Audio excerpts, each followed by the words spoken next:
Hello, hello, hello. Welcome back to Joe Daddy's Garage. It is Monday, April 4th, 2022, and we are going to have a good evening. The weather is nice. It's been a pretty decent weekend, and I'm hoping that we can have some good conversation tonight on the live stream. I want to tell you up front, we're doing something a little bit different tonight. I have my live stream going on StreamYard slash YouTube, and I also have a live stream going on my TikTok. And so I'm just trying to experiment, see how this goes. So the angle at I'm not going to move the phone, but I have my phone set up over here, angled this direction, let's say. So they're getting kind of a side view.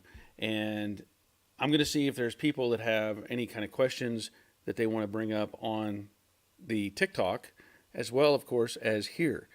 Because there may be some people that follow me on TikTok that just don't know about the live stream on Monday nights. And we're going to see how that goes.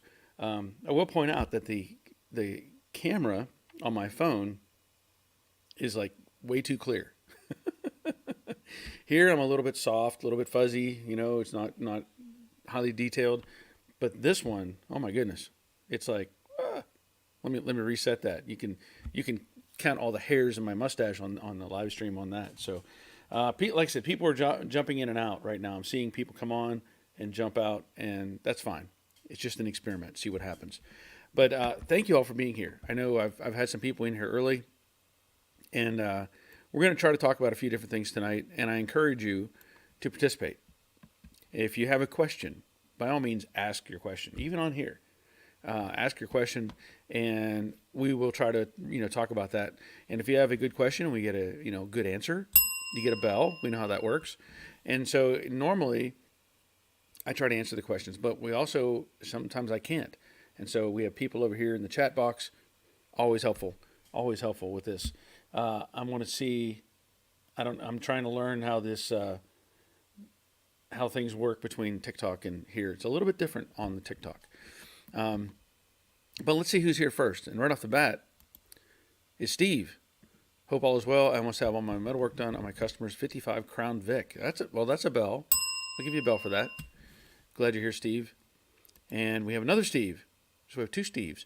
Steve's Money Pit. Very great seeing how simple it is to put aftermarket parts together. Thumbs up to you. Thank you, man. Yeah.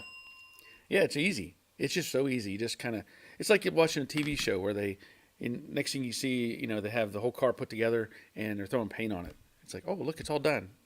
Nobody has to do anything. Just kind of sand a little bit here, hammer a little bit there, poof, it's all done. Let's see. Okay. Terry Keithley, evening all, and Barry, please hit the thumbs up and like button. Thank you. Yes, Terry. Glad you're here. And I think, Terry, we had talked about, you had bought something. You sent me an email. If you look back here, bang, I went out and bought one of those today. So I have the Bauer SCT or whatever it is. Whatever the number is on it. Surface conditioning tool. Yeah, the SCT, which is, of course, a knockoff of Eastwood. But they had it in stock. I said, I'm going to go get the thing. Now, I haven't tried it out yet, but I will be using it on the Camaro. And I need to get, some rust off of that. So that's where I'm going to use it. Jerry checking in from the Money Pit in Middle Tennessee. Good evening, all. Thumbs up. Thank you, Jerry. Give you a bell for that. Troy. Hi, Barry and gang. It was a nice day today in coastal Georgia, but rain is coming tomorrow. Yeah. It was, today was just a little chilly this morning, but boom. It turned into a beautiful afternoon. Sun is shining, about 70 degrees. Robert, evening all. Hoping for rain, but not looking forward to the 90s again tomorrow. Yeah. I was looking at my phone, which I'm not going to pull up right now because I'm using it for the TikTok. But I was looking at temperatures like over the next week, and they're not that high. It's showing, 70s. I'm down in the, if I remember right, 40s overnight. So it's not that high. And, we need to appreciate that while it's here. I know we all want to look forward to summer and all those things, but I'm kind of happy that the temperatures aren't spiking like Robert is having right now over in Texas. Ron, good evening, everyone. Hi from the Tri-Cities in Northeast Tennessee. Glad you're here, Ron. Jerry, I watched the video on removing the rear panel on the rear panel. Oh, okay. I got a question over here on TikTok. What state are you in? I am in Georgia, south of Atlanta. Let's see. Removing the rear panel. Which? Oh, you're talking about the tail panel on the Camaro? Okay. Okay. So, and Jerry's asking, could you remove the entire panel from the bottom up? I could not. I wanted to save that panel as best I could, but there was just no way. The angle was too steep. So the tail panel, and then it angles in like that. Let's say, kind of hard to describe, but it angles in towards the bottom, and then it curves under towards the bottom section. So it was just too much of a curve and transition. I just couldn't. It would have been really difficult to try to save that whole panel. So I just had to cut it. Roger, checking in from next door. Hindsight 6-7. Glad you're here, man. Crash Rider from Southern Indiana. Greetings to everyone. It appears everyone has not hit the thumbs up button. Please do so, or Joe Daddies might quit making videos, and we don't want that to happen. Thank you, Crash Rider. Thank you. Carson. Hey, Barry, I'm working on restoring my 69 Mustang lower dash today and upper plastic gauge cluster and glove box light. Nice. Good. It's nice to see 69 Mustangs being brought up. Bob Shoemaker, evening all from Oklahoma. Sorry, our rain and storms are heading for Georgia. Yeah. Well, we'll just have to deal with it when it gets here. Bad Harry checking in from the Great White North. Hi, all. Just dropping in to see what is going on. Yeah. I'm glad you're here. Glad you're here. Let's see. Bob Noel, good evening, Bear. How are you tonight? I'm pretty well, actually. We all have our own issues, right? Our own problems. I know I've got some ongoing joint problems, ankle, knee, and wrist. Just life. But overall, I would say I'm pretty good. I'm above ground, which is a big plus. Thank you for asking. Terry Bear, do I see a SCT behind you? Yes. That is exactly what it is, and I'm looking forward to trying that thing out pretty soon. I also should point out, Harbor Freight's will be doing a Black Friday sale, and I'm not here to advertise necessarily for Harbor Freight, but I like flashlights. They have this right now, this little quantum light. It is rechargeable, which I've been waiting for them to get one of these, and they have these on sale right now for $12.99. So if you're looking for a little pen light, and no batteries, recharge the thing. So it's supposed to be up to 140 lumens, and run for up to 5 hours, and up to 5 hours and 30 minutes run time. So handy. Had to get one of those. Walt King, yellow Barry, yellow Walt. Glad you're here. Clark Clifford, present. Glad you're here, Clark. Boogie Bum. Hello everyone from Nashville. Glad you're here. And Larry Fordyce. Hi all. I'm assuming you're still checking in from Japan. I assume. Dave Conneville. Good evening. I see new tools. Yes. I have the SCT, and I was hoping that maybe they would have a sale on these or some sort of a discount, but they're not going to put that on sale. Not for a while. They're going to have piles of those things for them to go on sale, and I can't wait that long. So I just went ahead and bought it. Robert, been running my SCT today. They put way too much paint on the cowl at the factory. Okay. I'll take your word for it. Let's see. Wally, good evening, everyone. Well, Barry, the Mustang is finally done. Thank you for everything. Just need certification, and we're on the road. That's 5 little bells. Awesome, Wally. That is fantastic. And you're welcome. That is fantastic. I'm glad to hear that. I know you've been itching to make a road trip in that thing. And, of course, I know you'll do some shakedowns on it and make sure it doesn't have any issues and stuff like that. But I know you're itching to do a road trip on that. So, if you're headed south, coming through the States, I'll meet you somewhere. in the Georgia area, let's say. Boogie Bum. I like the new Toolberry. I saw them in stock at local Harbor Freight. Hope to buy one later this month. Hopefully the price won't rise too much before then. LGB. Yes, definitely LGB. um, let's go, Brandon. Let's go, Brandon. Michael, if you could, I'd like the specs where you made that bracket you made for that 2-barrel to 4-barrel. I'm putting Edelbrock 1406 on a 84 F-150. I wish I would have recorded that information, but I didn't. There's so many times, and I've talked about this before, I will do fabrication, I will do design and just build stuff and not record much information on it. It's just, I don't think about it. I'm like, okay, here's my project. I've got to build this, fix it, get it done, and go on. That's what I did with that bracket. Now, I may be able to, I'm still in contact with the guy that owns that car, and I may be able to talk to him about it. It's not far from me, and we've interacted a little bit off and on, but it has been a while. So I'm going to see, maybe, because the thing is, if I need to, I'm going to have to disassemble everything to get that bracket off and do drawings on it. It's a shame Edelbrock just doesn't look at what I did and go, "Hey, that's a great idea. Let's make one." I don't know why they don't do that. Well, I mean, maybe there's some legal thing. I don't know. But sorry, I don't have that as an input. Let me see here. Wally says he sent me a picture. I don't see it yet. I do not see it yet. So we'll have to wait on that from Wally.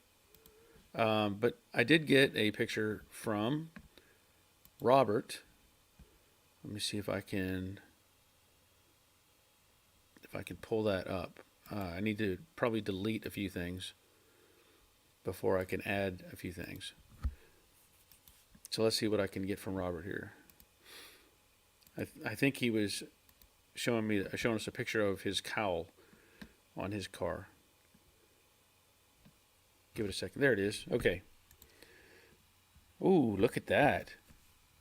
Look at that. Pretty. Bare metal. Yeah. Now, I'm not sure. Did you get on all the angles, let's say, with the SCT? Or did you do some of that with something else? Because I know it would be really hard for that tool to dig out the cowl vents and get to the lower section there below the body line. So you have to let us know what all you could get with that, or dig out.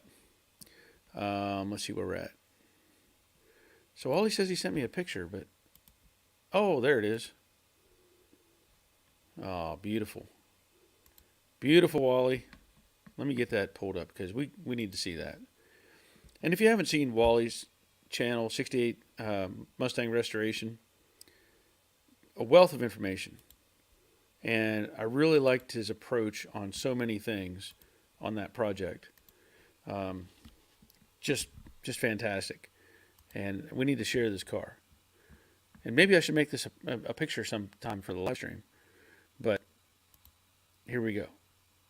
There it is.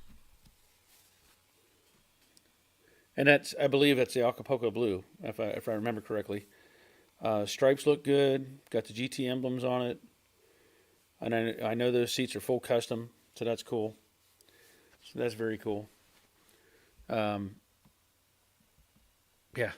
that looks fantastic. Well, I know you're going to be probably doing a photo shoot with this thing and getting it outside and some nice background, taking pictures of it. And we have Jerry checking in. Hi, Barry. Howdy, y'all. Hi, Robert. It is cold in Northeast Ohio. Yeah. Well, I believe that. I'm not jealous. Robert, when you can measure the paint thickness with feeler gauges, it's way too thick. Well, if you haven't seen, whenever I did, I think I probably have pictures on Facebook of Jade when I stripped that thing down. I have a picture of taking what we call the booger hook, the seal puller, and you could put that into the gap of the vent opening, and let's say it went in like that far, and then I stripped it. There was so much paint on that thing, you could literally break it off in thick layers. And once I got done cleaning all that off, that booger hook fell all the way through. So, or seal puller. I'm going to call it a booger hook. Aviation industry calls it a booger hook. But it had so much paint on it. I think that car had 7 paint jobs on it, or seven layers of paint. It was like when you count the rings in a tree to see how old it is. That's how the Mustang was. Yeah, I dug out all this paint, and boom, boom, boom. There was just so many layers. It was crazy. Steve's Money Pit. Thumbs up to Wally. Yes, by all means. Give him another bell. Jack W says, hi, Barry. Hi, Jack. Hope all is well. Hope you're making progress on your fastback. Thomas. Hi, Barry. Tom from San Diego. Hi, everyone. I asked you this question before about the wiring for the 70 Mustang. You said American Auto Wire, which is great, but kind of pricey. What do you think of Quick Wire? I'm not familiar with Quick Wire. I've not tried them. So if anybody has tried Quick Wire, let us know what the difference is or what you think. I think it's American Auto Wire and whatever the other one is. I can't think of it at the moment. I just know that sometimes, like American Auto Wire, if I remember, it comes with all the accessory pieces, like the headlight switch and whatever is associated with the system. But I don't know what Quick Wire offers. If it's independent or if it's just the wiring, I don't know. So you may have to dig into that and see how well it's made and how it can, I think American Auto Wire and whoever the other one is, I can't think of it. They're like their connectors plug into everything. You don't have to deal with pulling stuff apart. So I don't know what the differences are between the two. Michael, or if you know where I could buy one. Oh, yeah, I don't know, man. That bracket, I wish I had some more information on that, but nobody has seemed to copy my design. Sorry. Doyle, Pigeon Forge, Tennessee Rod Run this weekend, April 7th to 9th. If anyone is interested in going, that sounds like a good time. I can't make it, but that would be fun. Aaron, since sequence is scored, where would you start? Right outer front 20 inches, left front frame rail, left floor support, both side floor pans, rear frame ends near shackles and quarters. Yay, welding. Yeah. Well, let me look at that a second. So right outer front 20 inches. The only thing that's going to interact with is the frame rail and the apron, and of course the core support. So if you have rust there, I'm assuming you're doing the core support and the apron as well. No structural value up there. I mean, I say that. What I mean is there's nothing. If you were cutting something behind the shock towers or something like that, it would be different. But everything in front of the shock towers, you can cut that stuff off and replace it and get it right. Left outer front frame. So same thing there. I did videos on that on the light blue Mustang, if you didn't see those. And I showed that I offset the seams so you don't have one straight cut. You've actually got an offset. But if you haven't seen that, look up the light blue Mustang frame rail repair. Left floor support, both side floor pans, rear frame. Okay, so the floor support, there's a couple ways you can approach that. If the frame rails are good and you have the firewall solid and that sort of thing, I typically what I would do is let's say you did one floor pan at a time. I always try to do one at a time. Do the passenger side, get a feel for it, know how things are put together, and then come back and do the passenger side or driver's side. I'm guessing you said right, left. Okay, left floor support. So with the floor support, it's literally supporting the floor, right? So you could either, it's up to you, you could remove the floor support and replace the floor support and then remove the pan. Or you can remove the pan. You can remove the floor support because there's nothing there for it to support at that point. and then you can put things back in. Now the difference too is the transmission cross member comes, I think it's underneath the floor support. So you may end up doing it, let's say the easy way. You take out the floor pan, remove the floor support, put it back up in place, get it in place. You don't have to weld it in just yet, but get everything lined up and get the pan back in. So that's relatively easy as far as those kind of repairs. Rear frame ends, rear shackles, and quarters, you've got some work to do there. They do make patches for the rear frame rails, so you just have to obviously put the car on jack stands, on the pinch welds, and just take your time cutting things loose and making your patches. If you're going to be doing the rear shackles, you're going to be pulling out the differential anyway, so there won't be any weight back there. Just get your measurements right and get the locations right, and you'll be fine. Overall, those are, I'll just say, in the easier realm of repair process. Or you could, if you wanted to, you could start in the back. Either way. Hope that helps. Ralph, hey all, from Powhatan, Virginia. Glad you're here, Ralph. Michael says thanks. Simone, hi everyone. Barry, hello Simone. I know it's late for you, but I'm glad you're here. And I'm still experimenting with the TikTok. Got a few people in and out. Not really doing much at this point, but that's okay. Carson, rebuilding the heater core today, completely restoring it. 69 is a weird year to work on. Okay, heater box. Okay, yeah, I got you, heater box.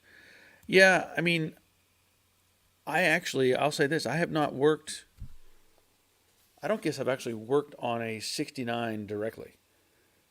I've worked on 65, 6, 67, 68, and 70, and 70, the 71 to 73. I've worked some on one of those, but I have not worked on the 69.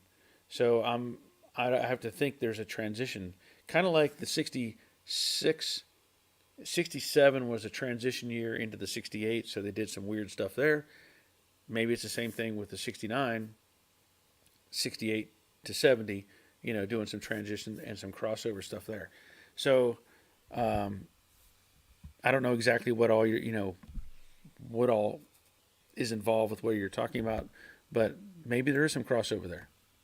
That is the transition. Let's see. Robert says abrasive brushes for the hard to get spots and the bulk of the paint on the grills, the rest with a Scotch-Brite disc. Okay, talking about removing material here. So abrasive brushes for the hard to get spots and the bulk of the paint on the grills is what. Okay. Thank you, Robert. Let's see. Bad Harry's Hideaway says looks great, Wally. Yes, it does. Car looks fantastic. And Robert, that's blue, not green. Yeah, it's Acapulco blue, not Gulfstream Aqua. Simone, my project has stalled at the moment. I have the running gear off the front and needs bushes cleaning and painting. It is rather cold here, so painting is not a good idea yet. Okay. Well, we all have to deal with that. Hopefully you can get, the weather improves and you're able to get back on it. And Jerry says, Robert, I want that. I guess she's talking about the convertible. Let's take another look at that. Yeah. Yeah, it looks great. It really does. It really, really does. So I have one person continuing to watch me on TikTok. And that's okay. I'm glad you're here. Let's see. Wally, yes, thank you. Yes, Acapulco Blue, yes. I've said it. I love the Acapulco Blue, but I really do like the Gulfstream Aqua. I think those colors are just, they're different. And the Gulfstream Aqua can take a different, look different, as we know, with the different lighting. So those are I would probably say my two favorite colors on Mustang. I'm not a fan of red. I have no problem with red. It's not in my wheelhouse. It's not a color that I would pursue. I kind of like the Gulfstream Aqua because it's a different color. It's not common. You see so many Mustangs, you see red, and you see black. You may see some green, but it's more the, what do they call it? Not the seafoam green, but they're the forest green or something. Um, and occasionally you'll see a yellow one, and of course the oddity of the pink ones that they had, the Playboy pink cars. I think there's one of those. I I thought I saw one of those for sale, somewhat local to me, but I have not looked at it, so I don't know for sure. Oh, Robert says, I guess that means avert for the next project. Yep. And Simone, I got donations yesterday from a birthday to fund the replacement axle. Oh, awesome. So I'm assuming yesterday was your birthday, so happy birthday. I'm not going to sing, but happy birthday to you. And Jerry says, yes, she wants the convertible. Uh, he's at, what the funk? Is it fun to restore cars? It can be. It can be. Some people get frustrated with it. Some people, we all get tired of doing some stuff occasionally. But for me, it's fun. I prefer doing welding and sheet metal. That's my high point for me. And then it kind of, everything kind of drops down from there. I like doing mechanical stuff, putting in engine, transmission, brake systems. I like doing that sort of thing. Probably the lower end of my part of it is the overall assembly. That gets tiresome. And of course, paint, it's kind of low on my scale. I can do it, but boy, is it stressful. Terry Keith LeBaron on that 64 that I sent you pics of, it has 65,000 miles on it. Also, a 69 North Carolina inspection sticker. That's pretty cool. That's pretty cool. I'm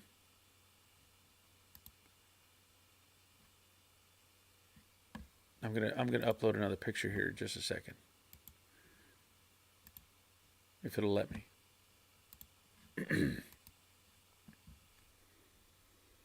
Yeah, I've got nobody watching me on TikTok. At least that's what it showed me. That's okay. So I had a picture sent by Bad Harry, and it says pick of two Mustangs. We got some more days and can open up the garage and wish for summer. So we're going to show you that real quick. Let me pull down this comment.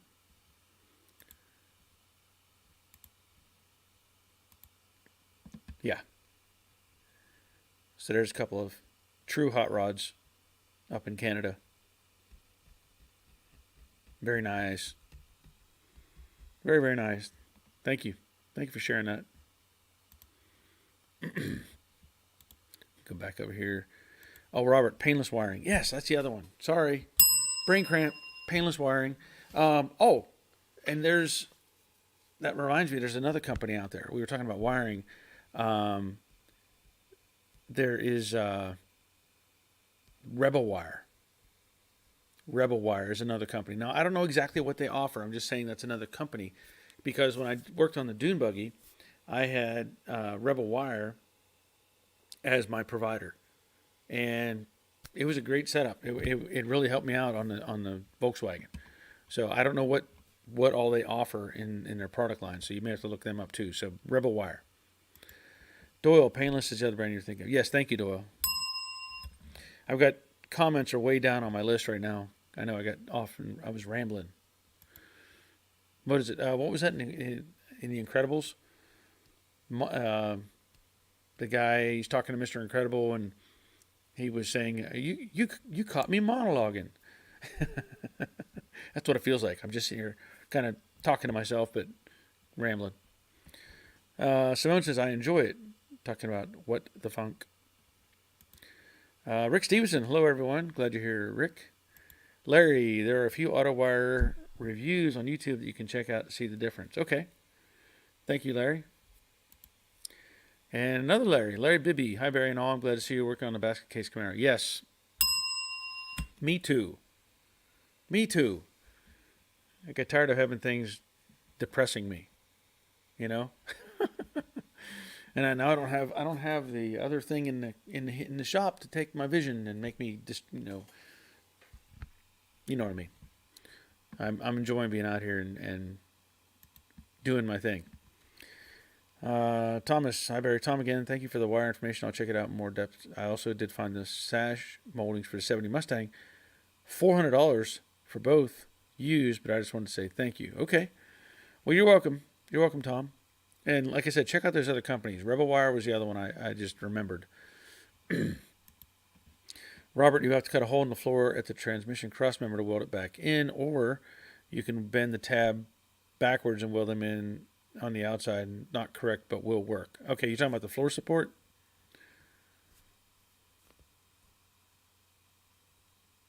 In the floor at the transmission cross member to weld it back on. Oh, you're talking... my mind's drawing a blank at the moment. I think I know what you're talking about, though. Thank you, Robert. Brian. Good evening, everyone. Just filled my freezer with beef. Need a second mortgage. Also 5 months I'm waiting on my intake manifold delivery. Let's go, Brandon. Yeah.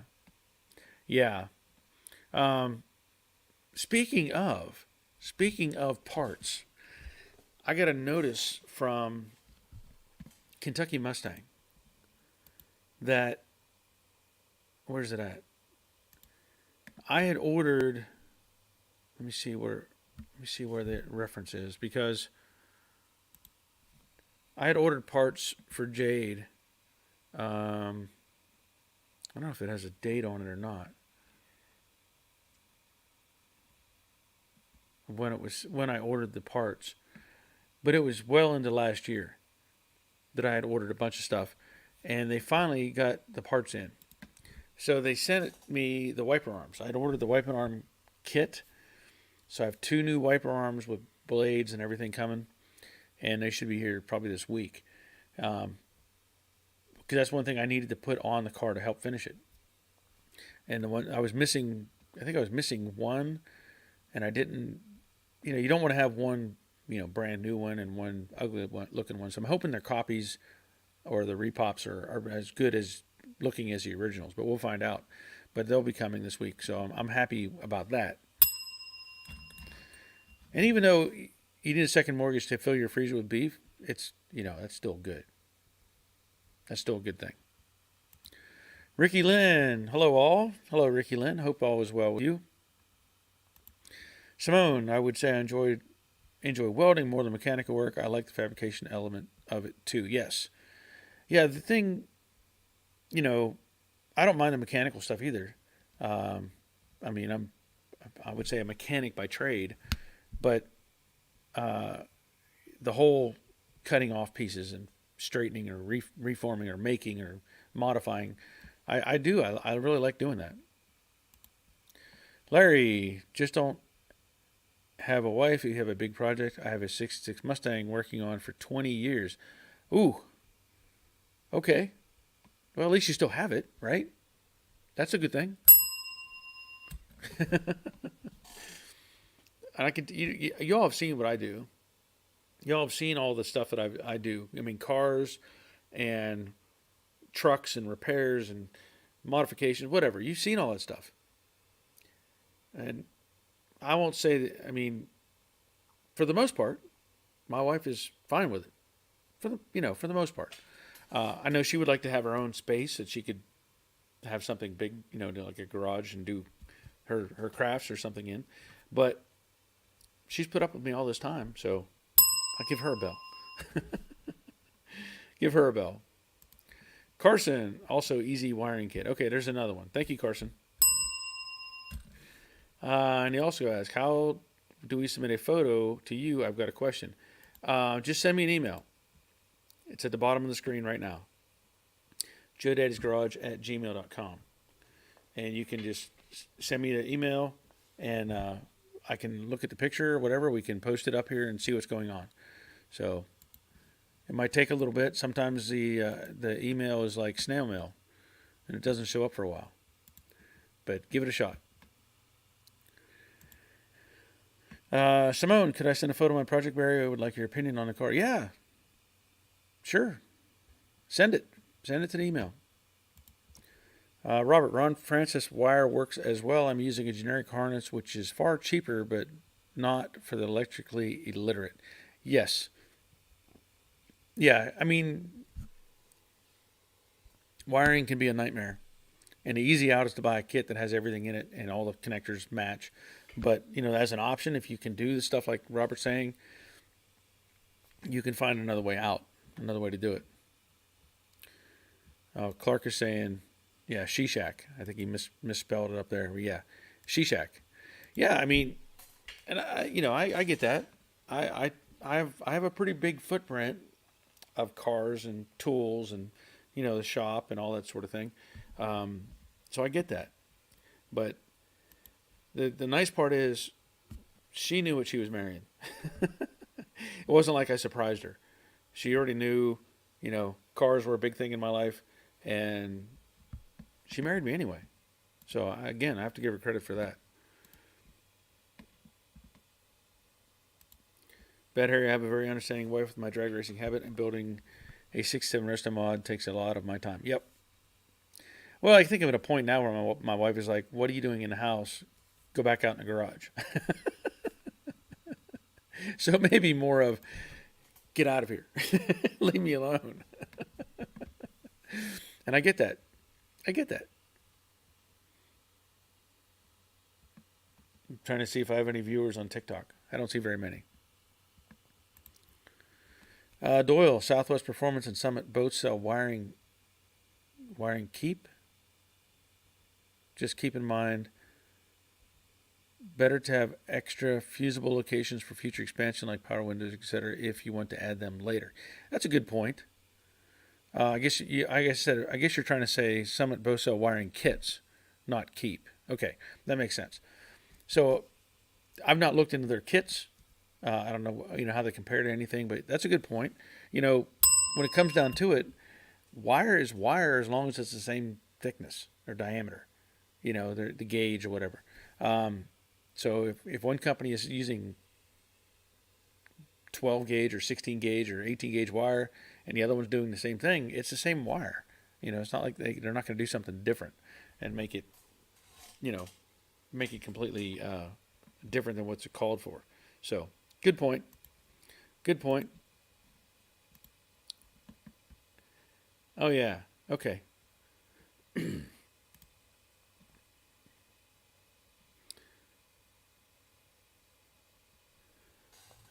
Robert sent me another picture. We're going to look at this real quick. Let's see if I can. I have to delete some things again. So, Robert has sent me. He was talking about the cross member, and my mind is kind of drawing a blank at the moment. So okay. So there's the floor support and the tabs. Oh, on the inside. You're talking about the tabs on the inside where it's. Yeah, they probably assembled the floor supports. Well, they would have to assemble all the floor supports and everything underneath before they set the pan in.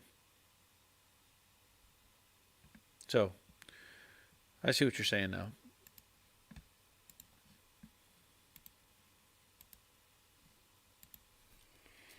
Okay.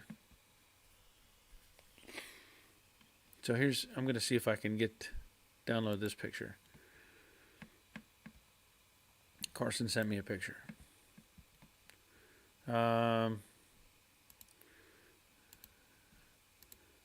Maybe it'll we'll see what happens. Okay, so Carson sent the email. Thanks for any help. Also, if anyone has any advice, please share. So, I'm going to show you this picture. Now, of course, it would be better sideways, but I know what you're talking about. Let me pull that comment off real quick.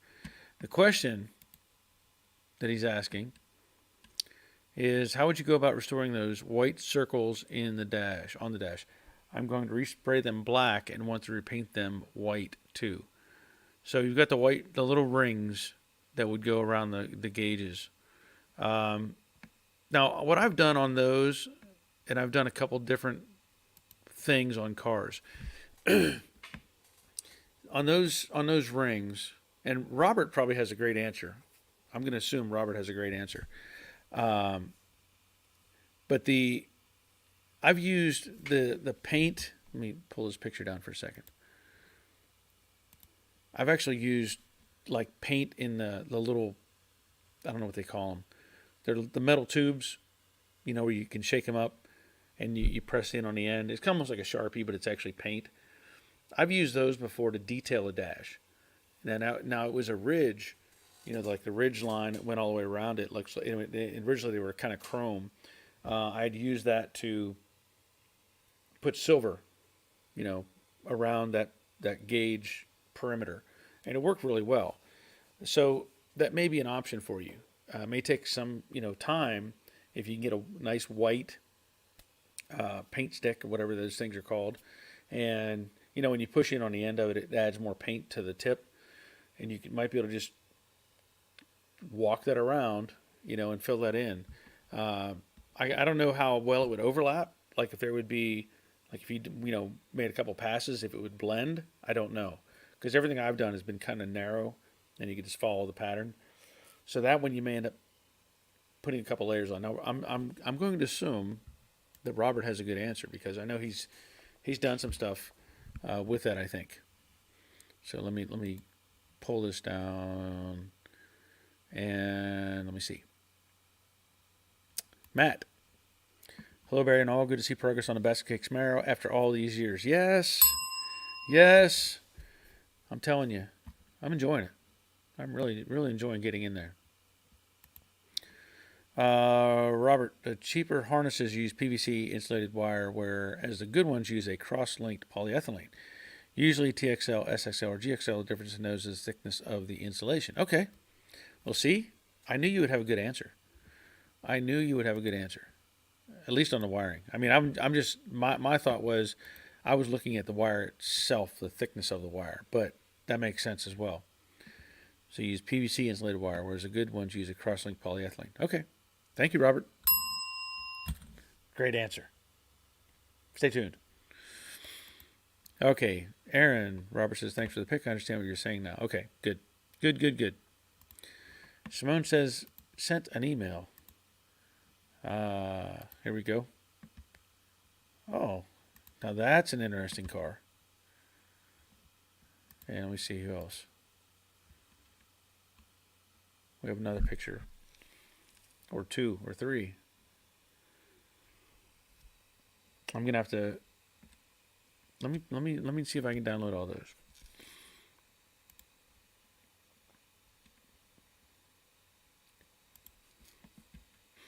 Give me just a second. I've got some pictures here. Okay, so my nose is itching. Might be the allergies trying to get in here. I have to delete a couple of pictures, I think.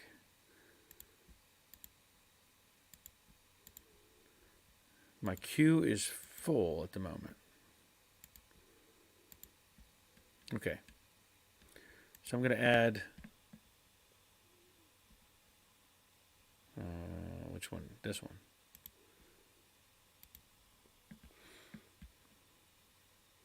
And I think this one is, it's still loading. Hang in there. This is from Simone. Check that out. I don't even know what that is. I mean, I see hints of Ford. Maybe some hints of Chevy. But I really don't know. That is, I like the Unimog, though. I see the Unimog. I don't know what that is, Simone.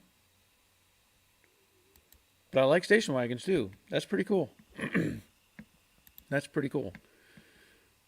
I've got some other pictures here I'm gonna upload while we all look at Simone's vehicle and take a stab at what it is.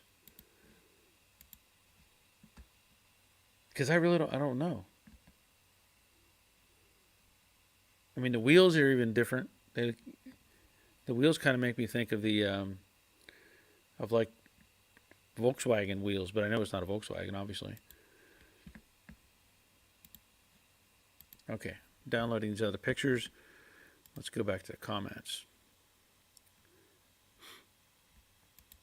And so Robert is saying to Aaron, "You're welcome." And Aaron E is saying, "Paint pens." Yes, paint pens. And Clark says paint pens. Yes.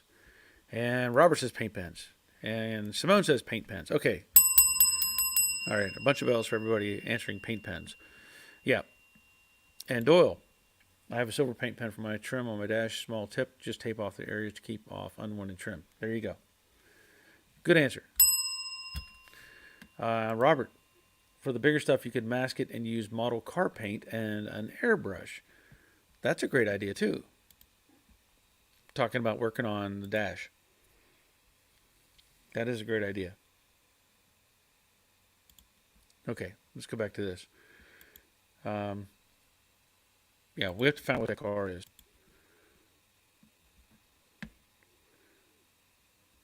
Okay, so my car is a 72 Ford Cortina MK3.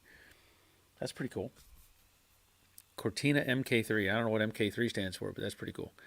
Robert, I'll take the Unimog in the background, Simone. Yeah. Caleb's music channel. No way my family has a. Okay, no way my family has a band, and we played music there a couple of days ago. I don't know where there is. I'm not sure where you're talking about, Caleb. Joe Lee Cox checking in. Good evening, everyone. Glad you're here. Larry, not sure about the Mustang, but Torino, you can pop those gauge circles out if you remove some of the rubber material. If you want chrome look, then model car paint works wonders if you have a airbrush. So there you go, another airbrush and model car paint. Cool. Roger, the Unimog is cool. Yeah, of course. But I actually like the car too. I mean, that's you just don't see anything like that here in the States. You know, you just don't. And TC is the name of the car. And the Unimog is huge. Yes. Yeah, Unimogs are cool. Brian, someone's car looks like a Falcon had a baby with a Pinto. That's a pretty good observation. I like that. Dave, that Unimog appears to be a soft top. Never seen that before. Yeah, I've seen those. Oh, you soft top like no. Oh, okay, yeah. I think I've seen those, but I don't know for sure. My mind is telling me I have. My mind is telling me I have. And Robert, the Unimog will fit right here, right in here in the U.S. and be on a small side of cars on the road. You know, here's an observation on that. I was thinking about this today. As I was out, I drove up to Harbor Freight, and I had a truck. I wanted to bring this up because I saw this truck pull up beside me, and it was I couldn't tell at first what year model it was. I knew it had to be 88 to 98 or whatever pickup, and it was a long bed standard cab, which you don't see very often. And you're running those trucks now. You see people still driving them, but it makes you appreciate those trucks. It makes me appreciate those trucks. When I pulled up beside it, it had been repainted. The paint job was a good 50-foot paint job. It was smooth. You know, it was all one color and it was smooth, but it was not polished. It was not a great paint job. It was almost like what's the we talked about it before. You spray on stuff, plastic coat. It was almost in that range of color shininess. But anyway, the point being, the truck turned out to be probably 95 or 90, 95, 96, somewhere in that range, based on the interior that I could see and the grill. But I had a 91 model. And it was a V6 5-speed, first brand new vehicle I ever bought. And I really liked that truck. I did. But I had to sell it because we had an expanding family. And now you look at those trucks, and they seem normal in a grand sense of normal, let's say, for vehicles. They're not They're not taking up the whole road. They're not blocking your entire mirror if they pull up behind you. And I was thinking about that. You know, if you let's say you take a truck from 72, which is probably my favorite truck, period. 72 as far as, Chevys and stuff. But anyway, 72 Chevy. Then you go up to, let's say, 82. So you went from the sort of rounded off truck to the square bodies, 73 to 88, the square body trucks. And then you went from 89 up until, I think, 98, 99 was a transition year. And, even 99 and up to 2000, 12, somewhere in that range, we're still not like, let's see who can make the biggest, ugliest vehicle on the road. And now it's like, it's a competition. It's a competition. They want to have like 18 headlights and chrome everywhere, and it's just a giant rectangular, ugly box. And I don't care who it is, Ford, Chevy, Dodge, Toyota, they're all doing it. And I just hate it. I hate it. When you walk up to one of those trucks and the hood on a half-ton pickup, we're talking a half-ton pickup, right? And the hood is up here at your face. Why? What are we doing? I mean, do we want them to look like freight trains? I don't get that. These things are just big, ugly boxes, in my opinion. And you can appreciate now, you go back and you look at these other trucks, like I said, anywhere in the previous generations, for the most part, and you go, man, that truck is pretty cool. I don't see people jumping out of their way, like, and these new trucks, what are they getting for them? $70,000, $80,000, $90,000 for these giant freight trains. I don't see the market let's say in my opinion, in the future, like people going out of their way to maybe to restore those trucks. I just don't really see it down the road. But the 88 to 98 trucks, those are becoming more popular. I saw one of the, like I mentioned before, I saw one of the cruise in, and it was a 90, probably 94, and the thing was mint. It was beautiful, red interior. I'm pretty sure it had red interior, but it wasn't a scratch on the thing, and it was all original. And it was just amazing to see that truck in that condition. But these new ones are just, ugh. I just hate them. I just hate them. Let's talk about Simone's vehicle. It was a Mark III. Okay. And Simone also says, Brian B., the car has a Pinto engine in it. Okay. So you're pretty close with the Falcon and the Pinto having a baby. Yeah. And it has a Pinto engine in it. Interesting. Yeah, things are so much different. Now, I have another set of pictures. Let's see. And I don't know if I'm assuming I don't know if he's on the live stream or not. I'm guessing it is. Guessing he is, but I'm going to show you these pictures too. Colin had sent these in, so let me pull down this comment real quick. Oh, let me answer this. Troy, the Cortina reminds me of the country squires we had in the States. Spent many vacations in the back of one of those. Yeah, sort of, kind of. I'll give you a bell for that. Robert, most vehicles on the road here are lifted four-door trucks, some with long beds. Few ever use them as a truck. Many of them, new trucks, also have a really gaudy interior. Yeah, I just can't. I just can't. I mean, I don't even want to drive one of those. Simone, Troy, I can fold the back seats down and there's plenty of room inside. Okay, cool. Once upon a time, hi Barry, how goes it? It's pretty good. I'm experimenting tonight. I have a live stream going on YouTube through StreamYard, and I have a live stream on TikTok. And I'm just trying to see what kind of action. I see Reese Richter. Reese Richter says, wow, Joe Daddy's is on TikTok. So he found me. So Reese found me. I don't know if you're watching on YouTube or not. Glad you're here, Reese. But I want to show you these other pictures. Oh yeah, Troy says the Country Squire had a rear facing seat that faced to the rear. Yeah, You can only see where you were. Yep. Yeah, it was still cool, though. It was still cool. Okay, Colin. Yes, I'm watching. Hey, everyone. Okay, so let's pull up and look at some pictures Colin has sent me. So this is his 66 Mustang Coupe. And you know, from this side, it looks pretty good. It does. It looks pretty good. Sitting a little high in the back, but it looks pretty good. And then we're going to look at this picture. Uh-oh. Something's missing. It does have the hood scoop on it. It does have the hood scoop on it. But we're going to look at this picture. Okay, so somebody... Now, how does it have... Wait a minute.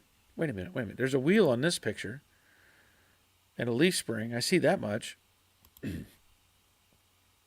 you pull it out? Did you pull the axle out of that thing? Because let me look at that picture on my email to see if I can see it any better. Okay, there we go. I'm going to zoom in a little bit because he was asking where would I start. Well, it looks like, from what I can see in the picture, it looks like the frame rail is still good, and somebody has put in a trunk pan, and they've done the passenger side wheelhouse. So really, you need to buy yourself a assembled wheelhouse, in my opinion. Don't buy. I mean, you can buy them in pieces if you want, but you're further ahead to buy the assembled wheelhouse. So let me pull down this picture real quick. I don't know. Is there another picture? Okay, so that's all there is. Okay, I'm going to get to you in a second, Bob.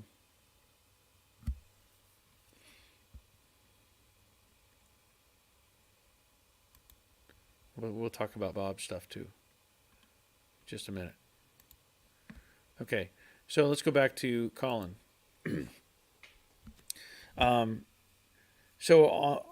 What I would do on that right there is I would buy the assembled wheelhouse. So you have both pieces already welded together.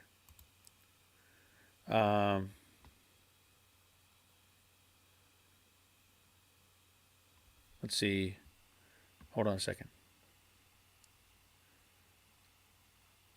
Okay, so I would buy the one piece and put that in place, but I also test fit that to the quarter first to make sure it's going to fit the quarter, and then get the wheelhouses up in place, get the quarter up in place, and I mean overall you're not far off at all.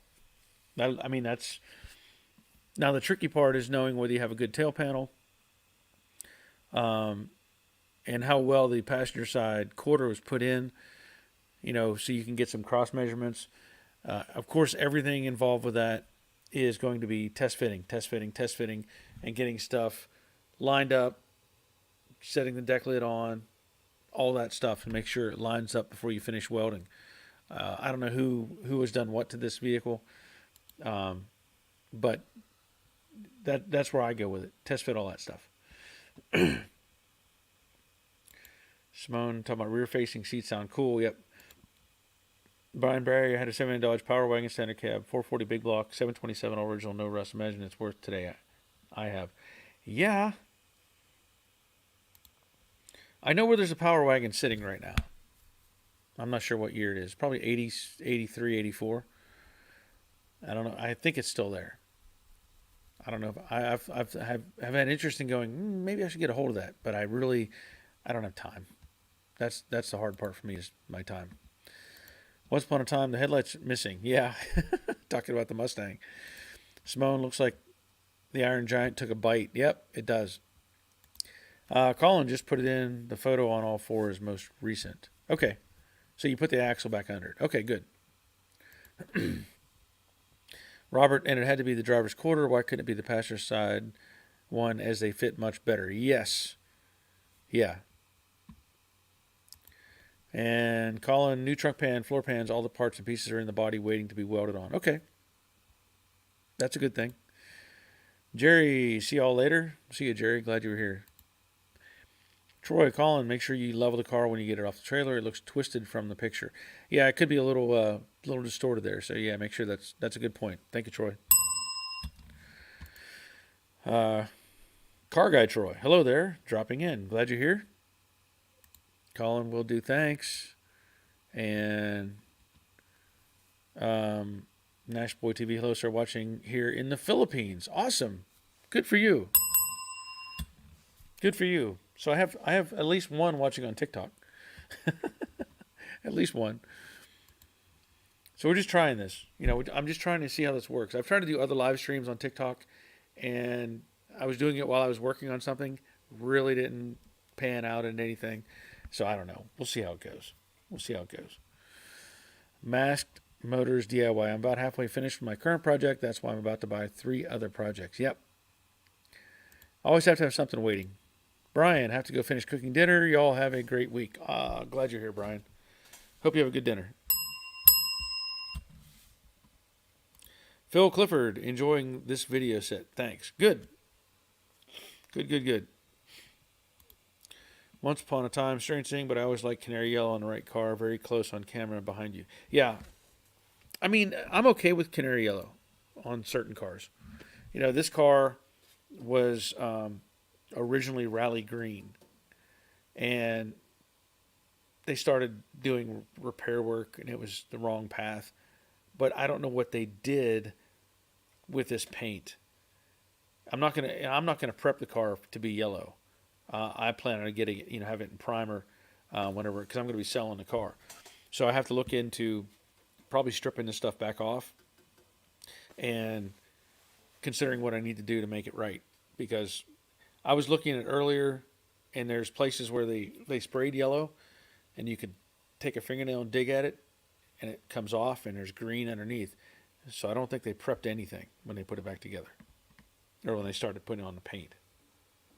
So we'll see how it goes. So I have a couple still watching. We have Mr. DIY Gallardo has joined the TikTok live stream. And it's really hard for me to see how many are on. It shows one, but there may be more than one. I have one like. Got one like on TikTok. Woohoo! Let's see. Car Guy Troy. Is that the Bauer stripper drum thing you just came out with on the car? How you like it? I just bought the thing like 2 hours ago. Well, right. I mean, probably. What time is it?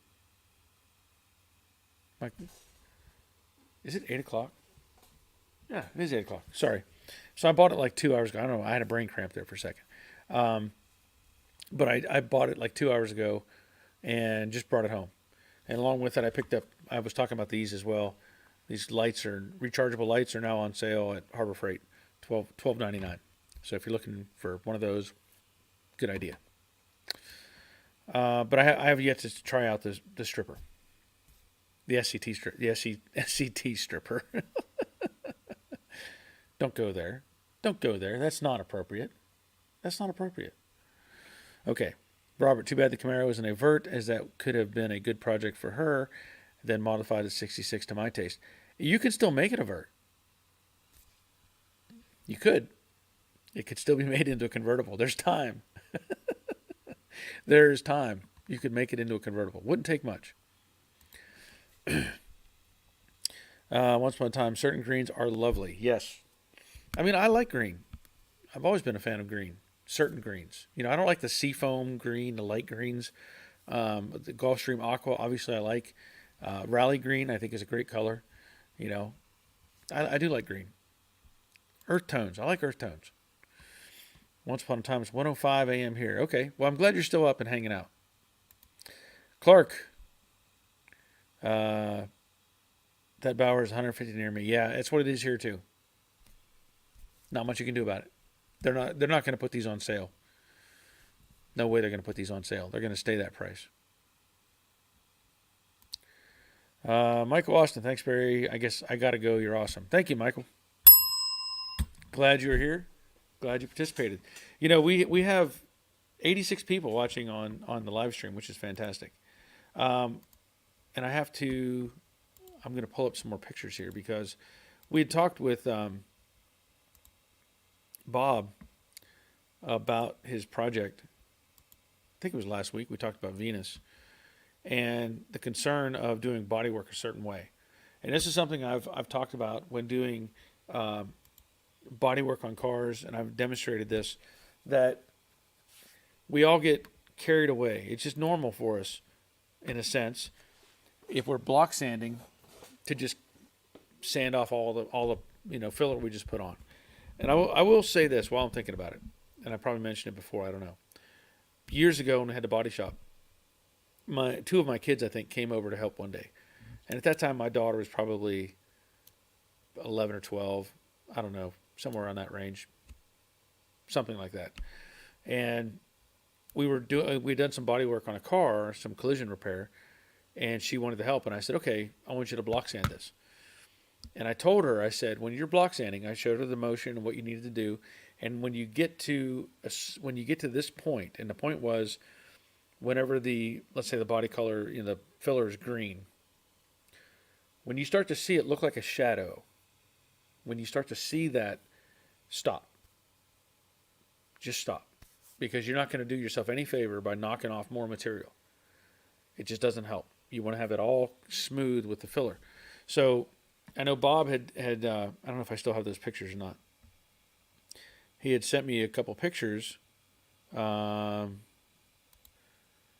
was one of them. And we talked about this, where you can have too much bare metal showing between filler lines. You don't want that, because it'll show up later and haunt you. So he took my advice and he redid it. I think he had sent me some other pictures of that. But then also, and I must have deleted the quarter panel picture already, I told y'all to cover the whole thing. And that's what he's done. He covered the whole thing and he's block sanding it out, which is what you want. You want to, even though you can see different circles of the filler, that's not going to matter, because it's all the same material. It's whenever you change from filler to metal to filler to metal to filler to metal, I could tell you it's not flat. It's going to show up later. I don't care if you do put high build primer on and you block sand it. I would rather have a full flat layer of filler and then work my way out from there. So that's what Bob has been doing. And again, overall, this is probably not very thick at all. But I'm glad to see he's covered the whole thing. And I know the end result is going to be much better. Much better. Let's see. Simone says he sent another picture. Oh, okay.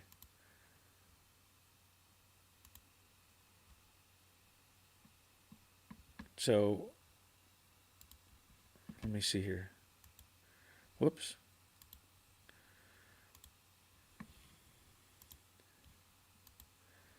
So we have one more picture.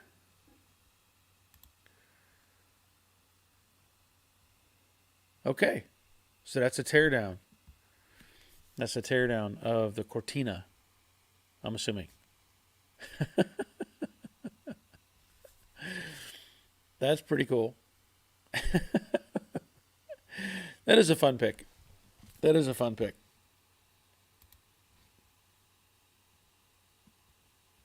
Nice shop. Nice shop. Thank you. Thank you for sharing that.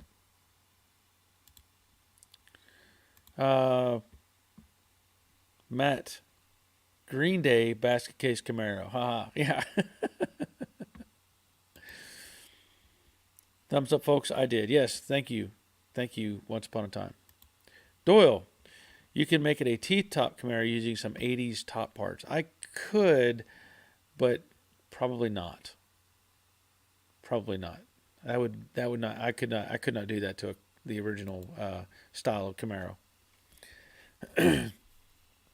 Robert, yep, the SCT went from 129 to 149 at my store. I guess they are selling better than they thought and raised the price. Yeah.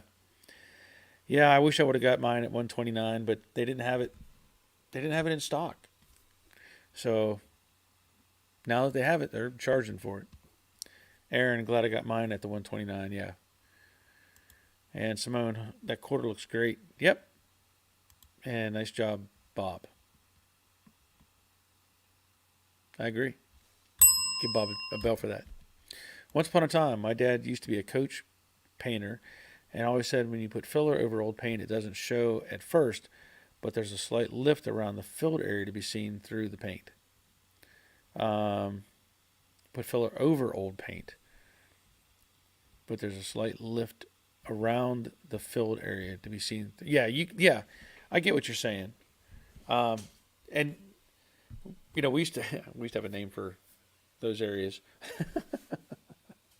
but yeah, you could see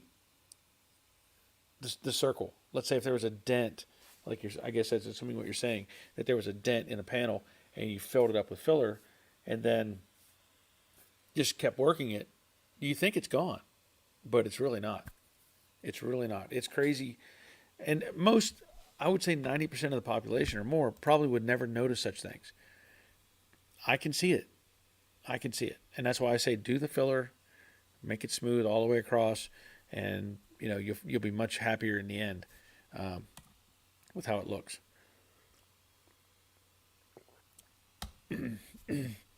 So, yep, I still only have one like on TikTok. Come on, people. Give me a like. So what else there was something else I was going to talk about. I know we talked about the trucks, how the trucks have become big and bulky and all that stuff. Now we're getting some other comments in here. So I won't have one of those trucks. Not on my agenda. Phil, have you ever file finished a car before? No filler. No, I have not done that. No, I have not done that. Never even considered it. But I've seen cars done that way, and they're impressive. Robert, even with any dent, there's a slight raised area around the dent. Yeah, that's the thing. People envision a dent as just a recess, but the metal changes outside of that as well. And I mean, I've been guilty of it early on. I've done it myself to where I've done a repair. And now I'm not saying if you have, let's say you have a dent that's whatever size, like here's my bell, a dent that size, right? I'm not saying you need to coat the entire quarter for one little dent, but you do need to spread that filler out. You may be better off coming out 18 inches, something along those lines, and making the edge look like wispy clouds. Let's say, it's kind of fading out and getting away from it. And what that does, because if you work with that circle and you think you got it smooth, that circle is always going to be there. But if you feather it out, if you spread that out, then the eye doesn't catch that. It doesn't see it. It blends it way further out. And it's like people get carried away and they're sanding and, take off too much material, but that's the way I see it. Just spread that out over a greater distance, and the eye won't catch it, won't see it. Simone, we were doing an engine swap, Barry. It was running a gutless 1300cc motor. Okay. What are you putting in? You got to tell us that. Mike from Cleveland, Ohio. Glad you're here, Mike. Larry, gutless 1300cc. My van is 660cc. Well, yeah. But I think everything over, like you're talking about one of the Japanese vehicles, right? Where they're all about this big. All those tiny little cars. Let's see, Simone. Yeah, LOL, Larry. The piston rings were shot and it smoked like a train. Yeah. I'm not sure. I don't remember how big Volkswagen engines are. Are they like a 1100cc or something? I don't really remember. Because the CC thing is just, we don't do that. Unless it's a motorcycle. Let's see. Rick, late arriving here tonight, got distracted. Hope everyone's doing everybody's doing well. Glad you're here, Rick. Aaron says, a K car? I don't think it's a K car. Once upon a time, I once braze filled a rusty hole in a panel from a Triumph TR7 and hand flat filed it off the car, and it turned out perfect. Probably the part of the car that never rusted off. Yeah. Larry says, yes, but it's supercharged. Okay. So let's think about that a second. I know that when we look at, let's say, now I know it's a different animal. I'm just kind of going around the curve here. If we look at a motorcycle and you have a 500cc motorcycle and it's a 4-stroke, they say that the 2-stroke basically doubles it, from my understanding. So it's really like if you had a 1000cc 4-stroke, it's equal to a 500cc 2-stroke. So I don't know how that compares with a supercharged 660cc van. I'm not sure, but you can give us some insight into that if it has a lot of oomph or not. Clark, these vehicles can't possibly be in the States. Yeah, they're not. Those are overseas. Robert, the biggest VW was the 1600cc. Okay. And I think those probably had, the twin carbs on them and all that? I think they had twin carbs. Doyle jumped over on TikTok and gave you a few likes. Okay, cool. Hey, I have 6 likes. 6 likes. Thank you, Doyle. There, I see you now. Yep. So it shows 2 people watching, which is cool. I mean, I don't know if it's a good idea or not. I've got people that they see my videos that I post on TikTok. And what I do sometimes is I'll make a little one, like a short, like a video short. I'll make it on TikTok and save it and then upload that to YouTube. So I have a video short of the thing. And I have like 3,000 or 4,000 people that follow me on TikTok, but I don't post there very often. So thanks. Appreciate that. In fact, I'll be doing, I had a company contact me. We talk about sponsors, right? I was hoping Eastwood would send me one of those things, but they never did. I had a company contact me the other day about, have you seen those headlamps where it's like a band? I don't know what the trade name is, but it's a it goes on your head obviously, but it has this like band of light. It's supposed to light up all around you. They contacted me and they said, hey, would you be interested in making a short video on one of these? And I was like, there's time involved and that sort of thing. They said they were going to send me 2 of those things. And I said, if I could do, if you want, what do you want, a 1-minute video? And they said 1 minute's fine. Cool. So I'm going to do a video short on that headlight thing.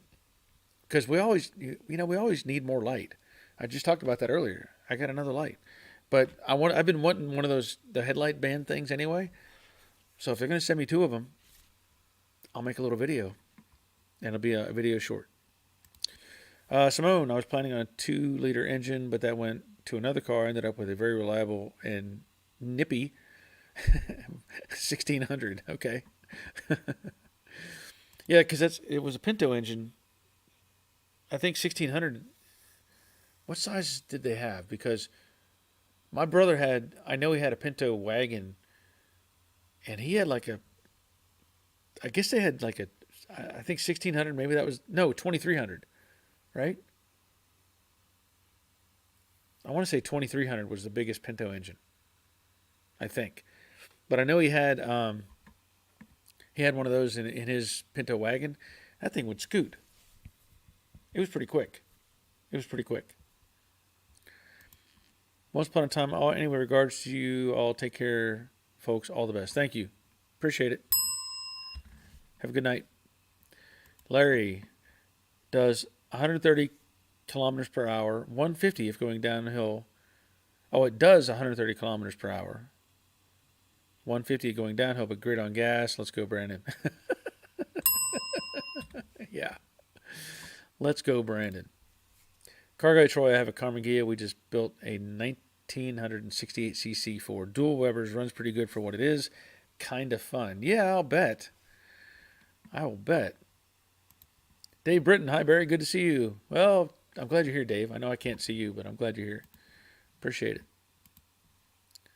Clark, 2.3 liter inline four, I think. Yeah, they had the because I know his car had I think it was a 2300, but there was like I don't know a couple different versions. He was always bragging about how much power that little thing had, but they did have V6s in them too. I know I drove for a period of time. I drove a Bobcat station wagon, a Bobcat. Now let me tell you the problem with that. Uh, that was that was probably a car that, if you look in the scheme of things, and let's say people collect stuff, right? First of all, Pintos are still pretty popular. There are people out there that love those cars, and I don't blame them. A little rear-wheel drive, fun little car, and they made the station wagons. But the Bobcat was the rare little sister or little brother to the Pinto, right? And for a short period of time, I drove a Bobcat wagon, and it was yellow. Yeah, not this yellow, like a pale yellow, and it had the wood grain on the side. Somebody would probably pay a ton of money for that car right now. It was a V6, and I think I'm trying to remember if it was a 5 speed or a 4 speed or an automatic. I don't remember exactly. But what I do remember is I've said it before. I would take cars and take them over what I call the jump. There's a place not far from where we grew up that you could jump a car, and I would take the little Renault cars that I drove, the Ambassador or Matador, the AMC Matador that I destroyed by doing that. And one time I took the the Bobcat wagon, and it didn't do so well. It just didn't do so well. I took it over the jump, and first of all, it's a station wagon, right? So you're not supposed to jump a station wagon anyway. But I took it over the jump, and it landed, and it like never rebounded. It just like went to the ground, and it went for a period of time, and then it popped back up. And then all of a sudden, it didn't run so good. It didn't run so good. And then it quit running. So I had to call. Well, I had to get somebody. You didn't have cell phones back then. I don't know if I got it. Somebody gave me a ride home or something, and my brother went and got the car and took it back to the junkyard, and he starts looking it over, like thinking, what's wrong with this thing? And I don't know exactly what failed because my mind is telling me I broke the oil pump. That's my mind is telling me. When I took it over the jump and it landed, and it was a V6 car too, it landed, and either I broke the oil pump itself or I broke off the pickup tube from the jump. And so I starved it for oil, and it locked up. Yeah. Sorry. Yeah. That was a junkyard story, by the way. I should have formatted that. That was a junkyard story. The Bobcat wagon that didn't make it over the jump. Didn't make it. It failed. It failed. Let's see.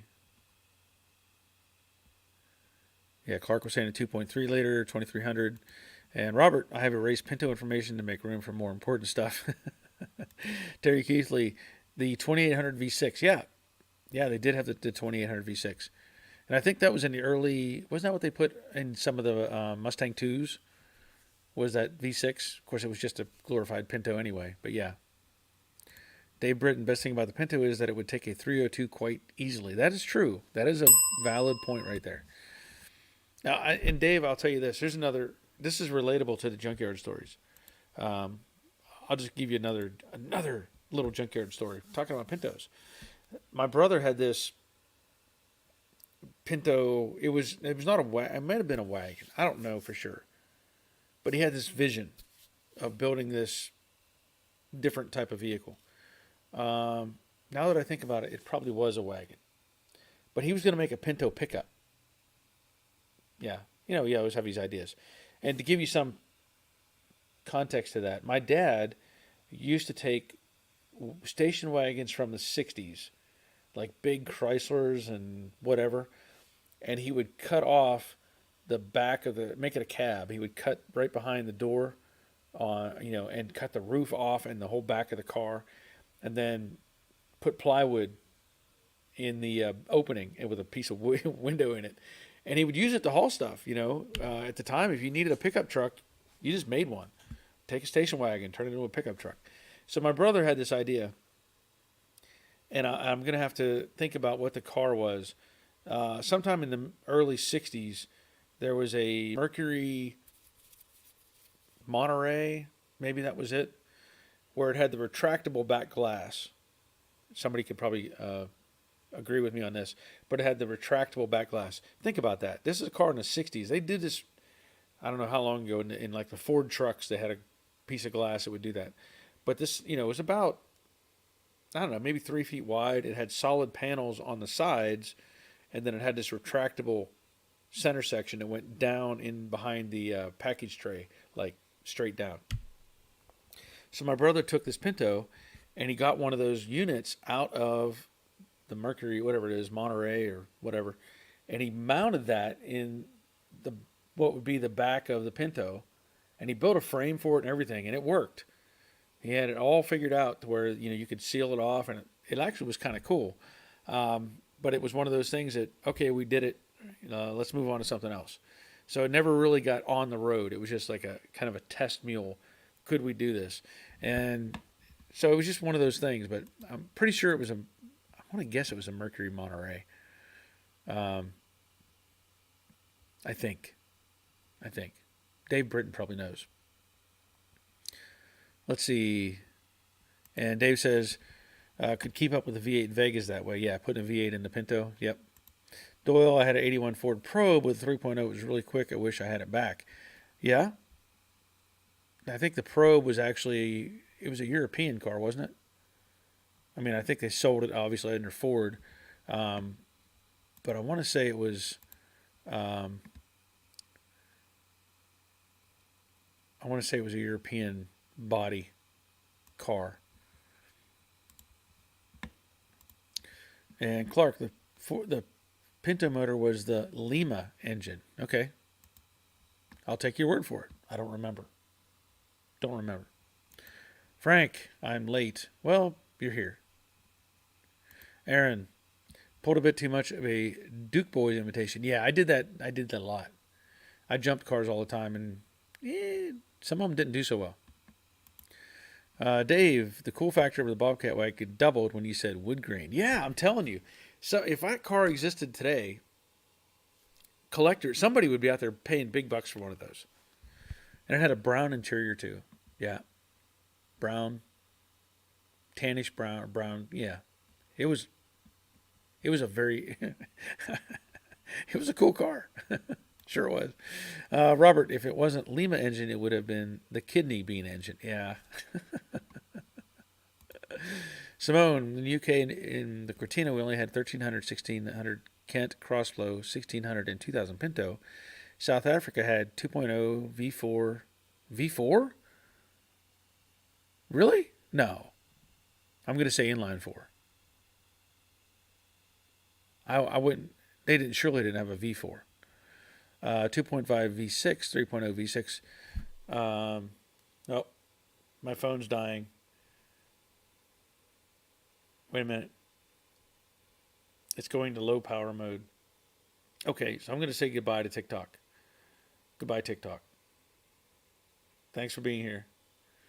Let's see if I can. How do I stop this? How do I stop it? Okay, there we go. Going to end the live stream on TikTok. 270 total views. No new followers. Okay, so maybe that's not worth my time. Australia had a 3.3 Falcon 250 i6 and 4.1 Falcon 250 L6. Okay, interesting. Rick, I always like Junkyard Story Time. Yeah, there's always nuggets back here in my head somewhere. Bob, a bit of good news for Venus. She now has a 9-inch positive rear end. Well, that's a plus.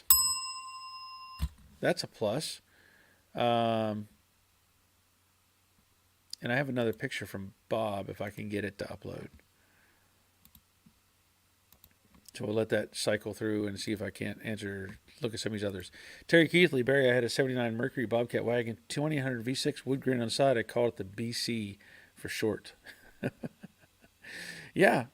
I mean, I don't know what year mine was when I was driving. It was probably, it was at least, might have been 80, 81. I don't know when the break off was where they quit making them.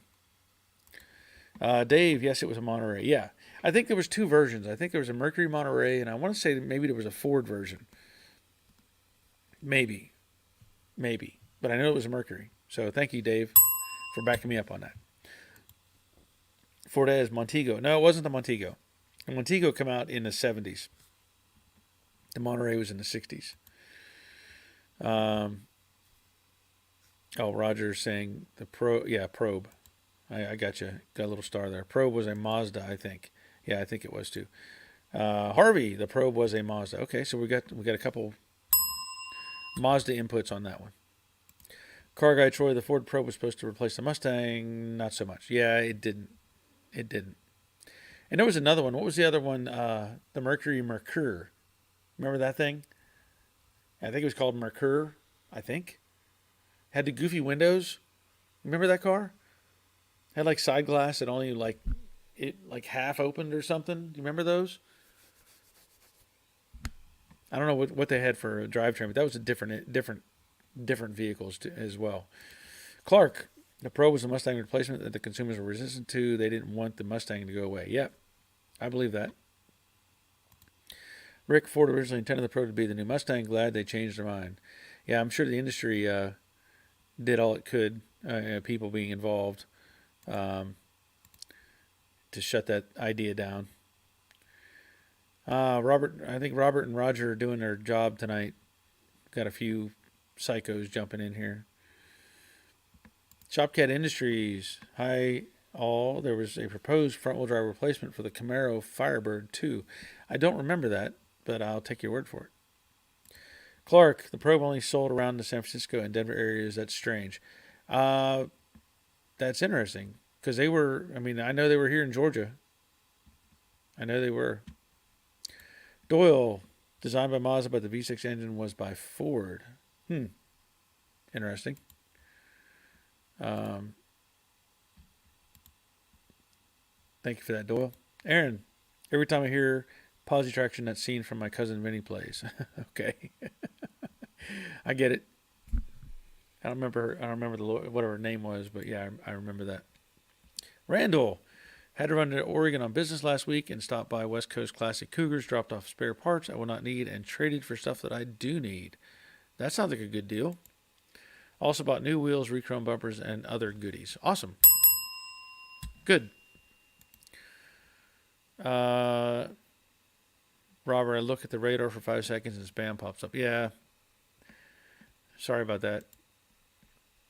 Simone, we had a car called the Austin Montego. Good looking car, but rusted like crazy. Okay. Have not heard of one of those. A Montego we did. Shopcat, Mercure was the brand. They made the XR4 Ti and Scorpio. Okay. I don't know why I was thinking it was a Mercury. I guess my mind is putting it together as a Mercury. Simone, Mercure was a U.S. version of our Ford Sierra. Okay. That's different. Car Guy Troy, I blew up a Mercure XR4 Ti. The two-door one had a bad turbo, not a great car. I was on a test drive, and it blew the turbo. Okay. Well, those are goofy cars, though. They were.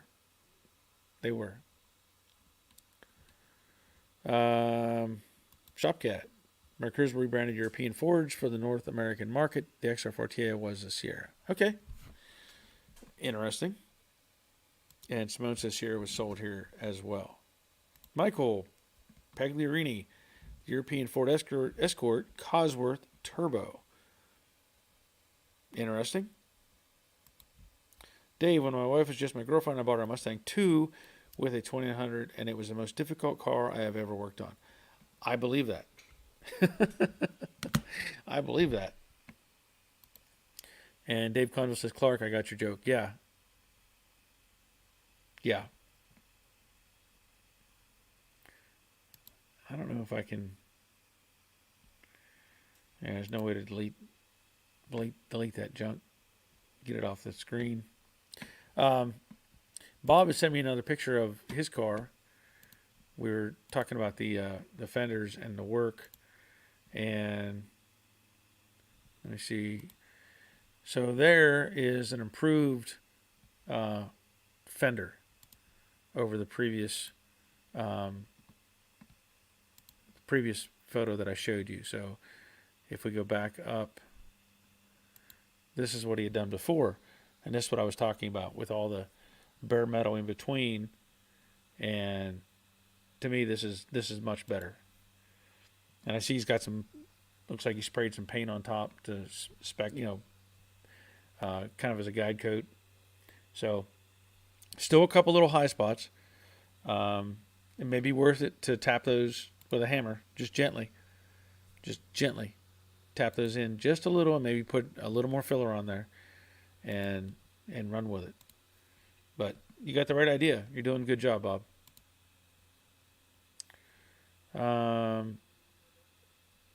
Shopcat. If I hadn't been born, I could have been driving my dad's. What? What? How do I read that? If I hadn't been born, I could have been driving my dad's 75 Mustang II Cobra. That's a mind bender right there. What are you trying to say? If I hadn't been born. Okay. Okay. Ed, I had a friend that had a Cosworth Vega 5-speed. Oh, that's cool. Those were cool. Harvey, that 2.8 Ford engine was a 63 V6 that fit well in the tight engine compartments. It grew up to be the 4.0 pushrod engine in many 90s Rangers and Ford Explorers. Thank you for that, Harvey. Good info. Stefan, I enjoy your vids. I'm currently building a 69 Mach 1. Cool. I'm jealous. One of these days I'm going to get one. Randall, a fellow that I sold some Cougar parts to, dropped by last Friday with his finished Cougar. Talk about getting motivated. Awesome. That is always a good motivation to see one that's been done.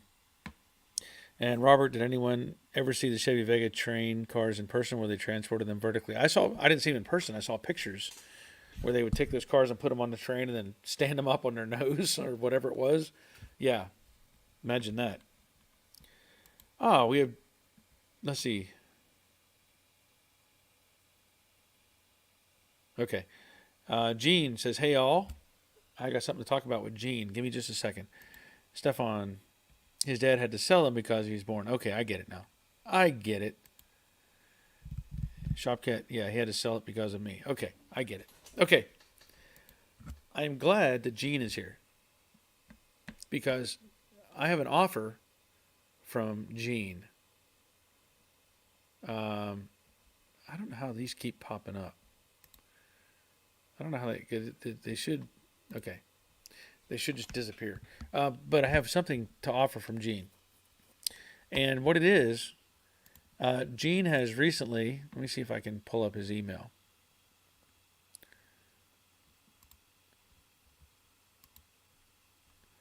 Gene is up in New York, okay? And he has recently got his Mustang back on the ground after 13 years. He made a tip-over jig to roll it about a year ago so he could finish up some work underneath, and he would like to donate it to someone who could use it and thought it would be great to give it to one of your followers in my area. So we're going to mention that on the live stream right now. And I asked Gene, I said, well, where are you at? Just so we had an idea. And he's up in Nassau County, Long Island, not far from JFK Airport. So he wanted me to mention this on the live stream because, people are watching, and if they may be in the area and they're interested, then maybe we can get together and he can pass on his tip-over jig, which I think is amazing, that he wants to share that. If I was closer, I would just get it and use it in here. But I get what he's saying. So if anybody's watching this or watching this later and you're interested in a tip over jig, then by all means contact me. At the bottom of the screen, there's an email, right? Send me an email and we can communicate on that and see if we can't get the two, somebody together with Gene so they can take advantage of a tip over jig. Just let me know. Just let me know. Let's see. Dave Britton, the Cosworth was a very cool car. Yep. Hooked on Classic says, hi, Gene. And Escort Cosworth is cool. They made an Escort Cosworth? Didn't know that. Jay's Appliance. I love basket case videos. Very helpful. Yes, thank you. There's more coming. There's more coming. Robert says, yeah, they're going fast tonight. Yeah. You had a bunch of people trying to get in here. Gene, that's awesome. Yes. And Frank, that's awesome, Gene. So let me bring that up one more time. Okay. Gene is in Nassau County, New York. He's got a tip over jig that he would be willing to donate to somebody in the area. Now, obviously, you'd have to coordinate with him, to drive to get it. He can go a certain distance, but he's not going to drive the thing and deliver it, for that expense as well. So you have to make that connection that you're going to go and get it. But send me an email if you're interested in a tip over jig and you're up in New York area, near JFK Airport or somewhere around there. Send me an email right there, joedaddysgarage@gmail.com. And, we can get you two connected and see what happens. So, free tip over jig. Sort of. You may have to drive to get it, obviously. But I appreciate Gene offering that up. That's pretty awesome. Frank, that's awesome, Gene. Yes. Ray Buckman, hey all, way late. That's okay. I'm still here for a little bit. We've got 96 viewers, which is great. 96 people watching right now. Glad you're here, all of you. If you haven't already, hit the thumbs up. Hit the like button down below. Hit the like button. Let people know that you're here and watching this and you appreciate it. Let me see. Simone says a little too far for me. Yeah, I would assume so. Gene, it's set up for a 66 coupe, but should be pretty easy to modify for other years. Yeah, it shouldn't take much to make it work. So yeah, thank you, Gene. Let's see. Dave Britton, there I have to ask you, do you find the Camaro a bit more tricky than the Mustang? It certainly looks more complicated for panel replacement. Yes. Yeah, and I've mentioned that, but it is a lot more complicated. And you look at things, and industries change, car designs change, improvements are made, and you think about the first generation of Mustang, 64.5, if you want to call it that. It was really just a Falcon. We all know that. It was just a Falcon. Reskinned Falcon overall. But it was all sheet metal. There were no, it had frame rails, of course, but it was really just a whole lot of spot welds holding together, all these pieces. Now okay, Hooked on Classic. Simone, good night, Barry, and everyone in chat. I need to get some sleep. Okay, glad you were here. Appreciate it. But talking about the Camaro and the Mustang, like I said, the industry changes. So the Mustang, the first Falcon, as I said, you look at how the frame rail interacted with the floor pan, the floor support, the tranny cross member, and it's a lot of nothing. Just be honest. The floor pan and the firewall, frame rail is connected to that, and that cross member, it doesn't even go all the way across to the rockers. It just stops where the floor supports are. There's nothing between your foot and the floor pan has very little between you and the wheel area. And of course, later on, they added the torque boxes. Convertibles had the inner rocker panel, and they beefed things up for that purpose. But then you look at the Camaro, which came out really, 66 is when they started working on the Camaro. I actually have an article in a little popular or Mechanics Illustrated magazine. I have an article from that time period, 1966, where they were calling it the Panther. And so that, as any manufacturer does, what they do is they buy cars other companies have made, and they tear them apart and get a look at them. So they probably looked at the Mustang and said, well, this is kind of a weak area. This is kind of a weak area. Let's change this and let's modify that, increase whatever. So now you look at the Camaro, because it's got a subframe rather than a frame rail welded to it. There's only 4 bolts that hold that subframe to the bottom of the car. So you have to make the mount points really strong. But the complexity of it, the overlaps, the multiple pieces. You look at the Mustang and you have an upper and lower cowl, and that's it. That's it. A couple pieces. This thing is a lot more complex with the firewall, the lower cowl, let's say the upper cowl. Then there's a bolt-on cowl on top of that. Multiple layers of metal up at the windshield instead of just basically 2 pieces like the Mustang. There's like 3 pieces up there. So yeah, it's a lot more complex.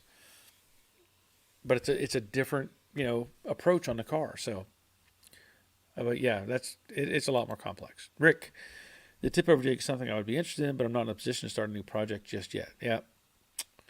Brian, unfortunately, I found it more in my budget to tip myself over and not the car. Yeah. Just keep on. Ray says that's fantastic. Yes. Ed, I am in California, but I can pick up Jig and the Mustang we no longer speak about. Yeah. Well, the Jig is up in New York, so a little out of the way for probably both of those. Shopcat, I'm going to have to pop off to edit. My last video tanked, and I'm stuck at 326 subs for days. Keep your shiny side up, y'all. Cheers. Okay. Thank you, Shopcat. Simone said goodnight, and goodnight all Hooked on Classics. Okay. Stefan, the good thing about Camaros is you can do frame-off restorations. Yeah, figuratively. You can remove half the frame because it's got a subframe. But yeah.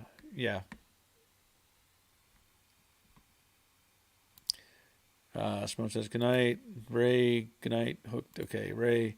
I'm sure it's been asked, but have you started welding yet? No, not on the Camaro. I mean, I've done some welds where I've cut the rocker panel where I had to shorten it up or narrow it up, let's say, for the length. So I've done some welding there, but I've not done any welding on the car. In fact, what I've been working on is I removed the tail panel because I want to fit the quarter to the car. And as I've said, this piece interacts with this piece, interacts with this piece. It's a whole bunch of stuff. So I had to cut the tail panel in half. I'll just grab it real quick so you can see. But I had to cut it in half to get it out of the car.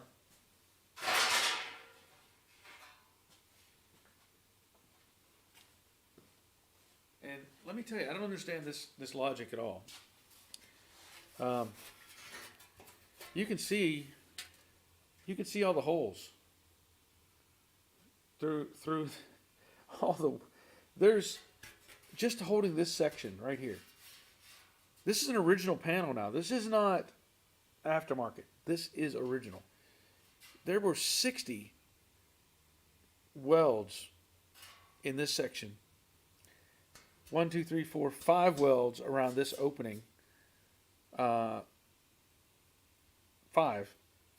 And then at the bottom, 32 welds across this bottom.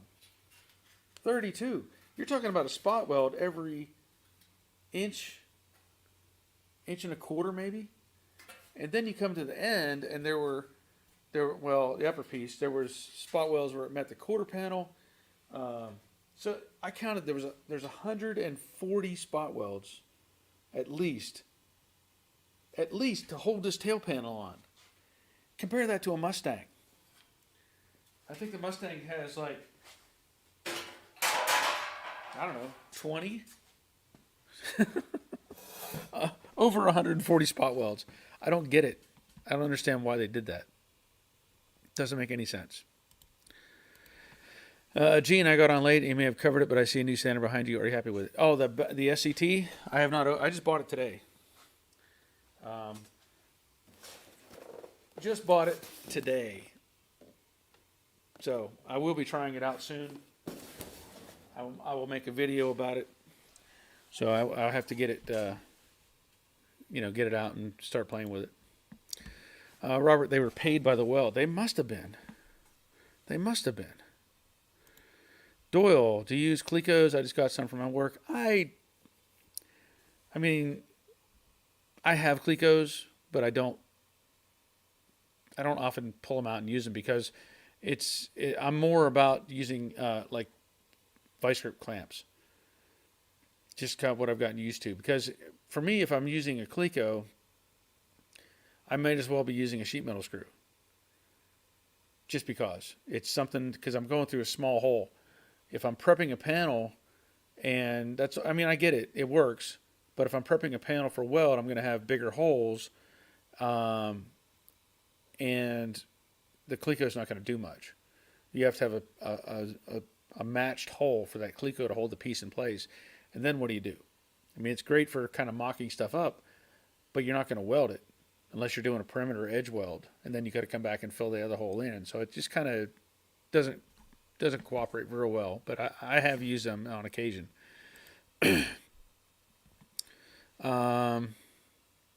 Ray, that's a lot of spot welds. Yeah, that's a lot of grinding. That's took some time to get that thing off. And mind you, all those holes in the bottom were already on the back face there. Somebody else had already started drilling those.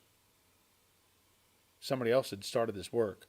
And the ones at the bottom, of course, weren't. I had to grind all those off. So lots of work. Rick, why don't folks use spot welds when rebuilding cars? Well, they do, but you're talking like a spot weld gun, the actual clamping type of gun. I've looked into those a little bit, and I'm just happy with the MIG. It would probably be easier overall if you could clamp stuff in place and use one of those spot welders. I've never invested with one. They're into one, so that's probably why I don't use it. I don't have one. Robert, I use the Cleco clamps, not so much the Clecos. Yeah, they're nice. Let's see. Frank, holy geez, when were they planning on towing with that many spots? Yeah, I don't know. It doesn't make any sense to me. I can't see the benefit of having 140 spot welds in there. I really can't. We've talked about it before, like in the collision industry, when you take something off and you put in a new panel, you have to replace every one of those spot welds in the same location.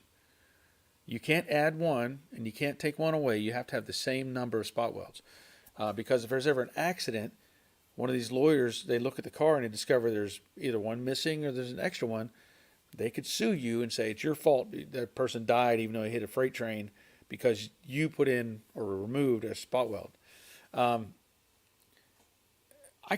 not going to put in 140 spot welds to put this back on the car. It just doesn't make any sense. You don't gain anything. Now, I'll put in a good number, but I'm not going to. It just doesn't make any sense. It's just too many.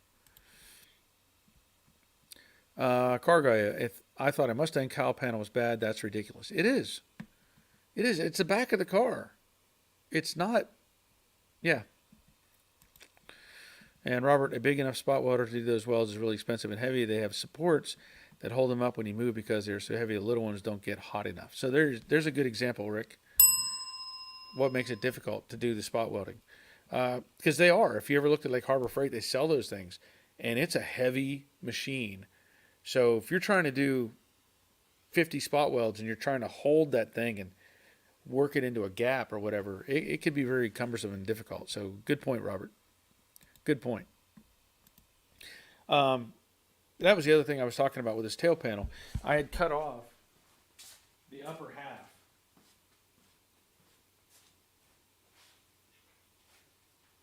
And it's really bad that I couldn't save it in one piece, but I had to cut it. Had to cut this lower section off because I was talking about it earlier, where all those spot welds are at this angle. So you can't get inside and hit them. And if I came in from the end and try to split them loose, I would need a tool that would go from the end all the way at least to the middle in order to break all those spot welds loose. And I don't have that. So, and the thing too, if you can see it, whoever was working on this, it looks like they put a strap through these openings to like pull on it, and they pulled so hard they deformed the opening. So this is one thing that I thought about holding on to, but that's debatable. I know somebody's expressed interest in a piece of this car because they had one. So I don't know what I'm going to do with that just yet. I wanted to save the whole thing and put taillights in it and make it look cool, but it's pretty rough. It's pretty rough to mess with. So we're up to 102 viewers. That's awesome. Let's see, Dave. I used to do some work in my buddy's uncle's body shop, and he had a cool spot welder that was just 2 handheld electrodes, was very easy to spot weld with. Interesting. Terry, had to be built on Monday, hungover from weekend. Yeah, could very well be. Terry Rushing, I'll bet an engineer was involved. Well, maybe. Maybe. Dave, each electrode was similar to a welding rod holder with a flat point on it and were each on a long cord.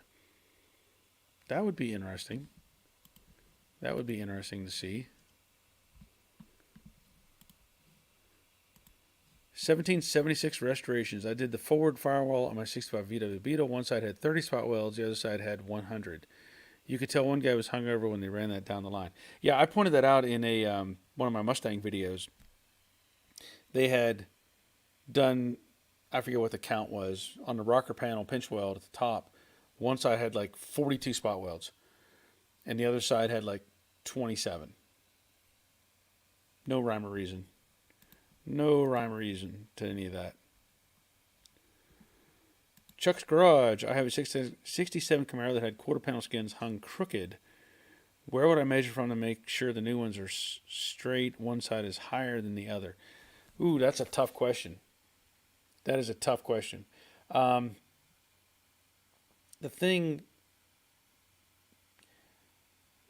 Normally what I do in a situation like that is I try to level the car. Have the car up on blocks or whatever, make sure it's level. And knowing if your floor is level is going to be quite beneficial. You could use a laser level as well, where you could run it and have it panning around the rocker pinch welds, right? And give you an index in the back. You could take that laser level and you can measure from taillight locations or something on the rocker panels, or the peak of the quarter. You could even take a metal rod and run across the top of the quarters, something that will give you an indication of the plane of the rear, okay? And you can do a drop measurement on either side and see which way it's tilted. At least that'll give you some idea of which quarter is out of place. Now, you can do a visual and look down the quarters and see, is this one the straight one or this one is crooked?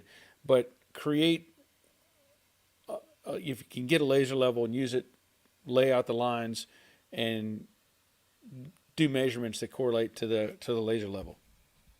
Hope that makes sense. Gene, I have a panel spotter from the 80s that has 2 cables with the rods attached to give you flexibility to get into tight spots, but it's difficult to use. Okay. Car Guy Troy, Eastwood makes a tip kit for a TIG welder for spot welds. The cup has standoffs to keep the tip the right amount away from the metal. Used it on the VW in a couple of places. Works pretty good. That sounds interesting. Wouldn't mind seeing that. Crash Rider, sign your Camaro panel and auction it off for viewers. That's not a bad idea. I like that. Clark, I had one of those welders. It was great. Lost in a flood. The 2 handles were as light as the cable and had 1 switch for on the handle. Interesting. Stefan, I'm about to do the upper and lower column of 69 Mach 1. I have the upper New upper and lower mocked in place and just about ready to spot tack with a MIG welder. Plan on doing the same hole locations as the originals. From your experience, you think MIG spot welding is stronger, weaker, or the same as a spot welder? I'm going to say it's the same or stronger, in my opinion. As long as you drill out some people they'll drill too small of a hole. I've seen some people try to do like a 3/16 hole or even a 1/4 inch hole. I don't do that. If you look at a traditional spot weld, it's really like the size of the tip of your finger, right? So if you're trying to replicate that with a 3/16 or a 1/4 inch hole, and you're even when you try to weld that, it's going to want to burn to the edge, and you may not get a good contact on the parent metal or the parent underneath the hole. So I go to 5/16.